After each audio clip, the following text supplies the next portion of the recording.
I have a question. Thank you for your presentation.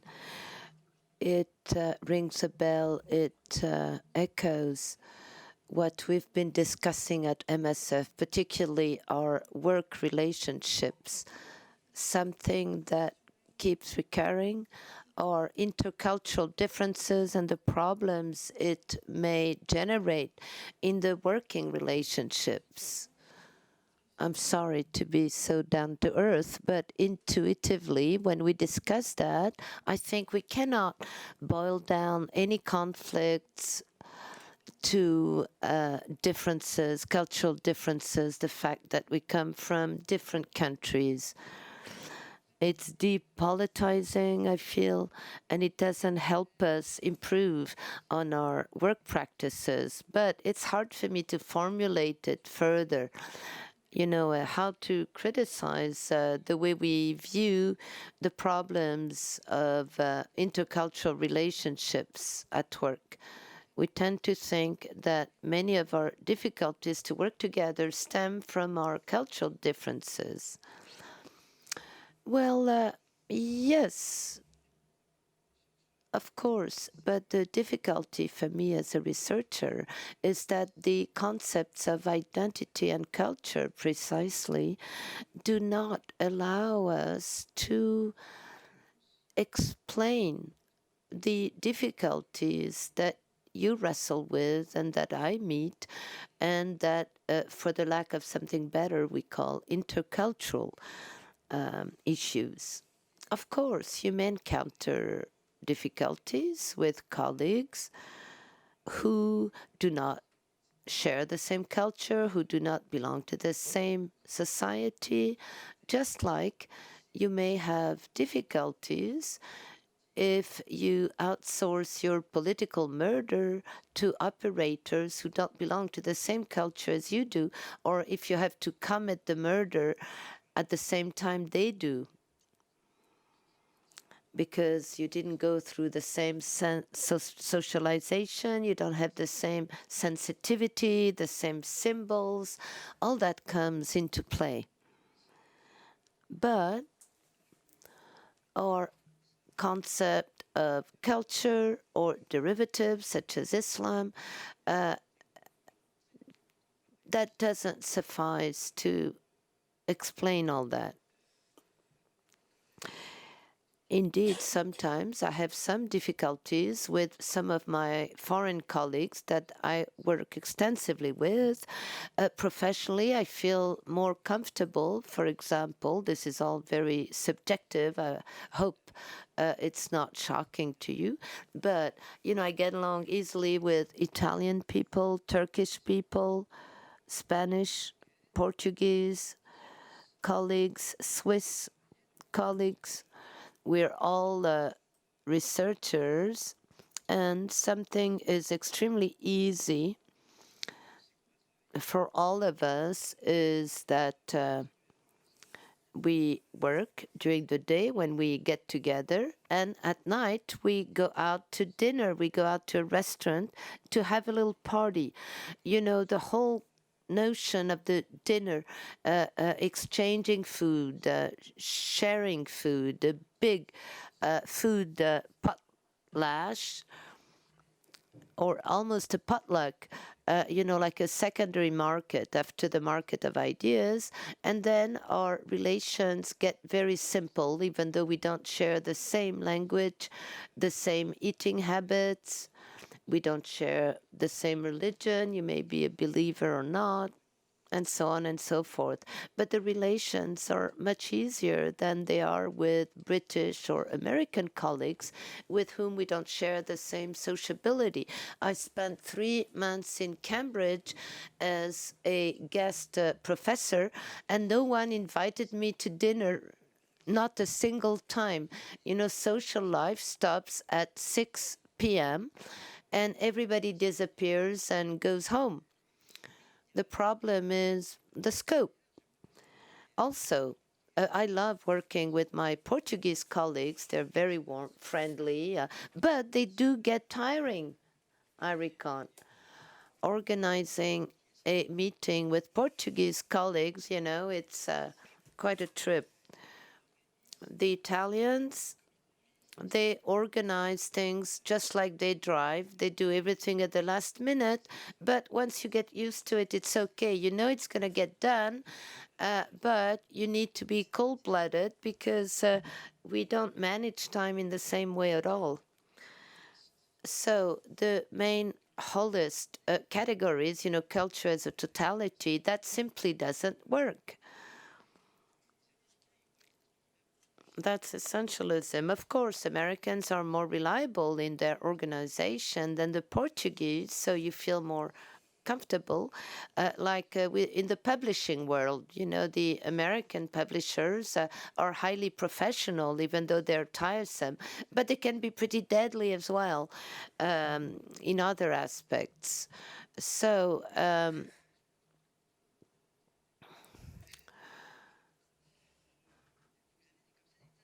so you have kind of breaks in those patterns. And the difficulty lies in recognizing that this cultural dimension does exist at work. If you're a doctor in the Middle East or sub-Saharan Africa, I imagine you'll be faced with body representations that differ from yours.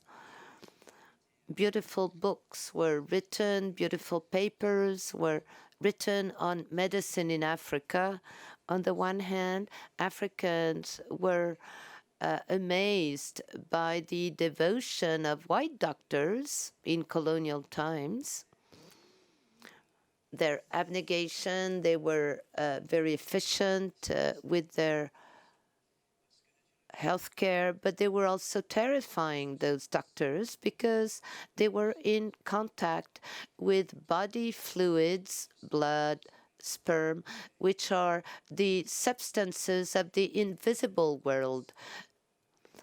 So a whole imaginary world developed, doctors or missionaries who could, and also witch doctors who were seen as vampires, and ambulances were often seen as the cars of the vampires, in a very ambivalent relation to Western medicine, just like people today are quite ambivalent vis-a-vis vaccination campaigns, immunization campaigns. It's not that culturally the African people are reluctant to getting a shot. It's not true, and often they do seek out good health care, and for them often it means injection. But also, on the other hand, immunization campaigns remind them of, it recalls this historic memory, the forceful immunization campaigns against sleep sickness, of which we may assume that they were a health disaster. There were many casualties associated to those massive immunization campaigns, and some historians suspect that the immunization campaigns were at the origin of the propagation of AIDS, which led to massive population displacements. This is the historic memory of the people there, and we may call it cultural, but it doesn't refer back to any essence of African culture. It refers back to the historical consciousness of African people, who have representations of the invisible, who have a historic memory of the colonial occupation, also of the interstate wars, civilian wars, and so on. Civil wars, sorry. But I'd rather speak of historic consciousness rather than culture. It's what we were. Constamment, on a ces termes d'identité, de culture qui reviennent. words are not biodegradable, so we have to bypass the words. And each time we have a word, we have to historicize it and see it as an event and not as an essence. You work with many partners that can be Arabic, Muslim, African, whatever. It doesn't mean much in itself, right?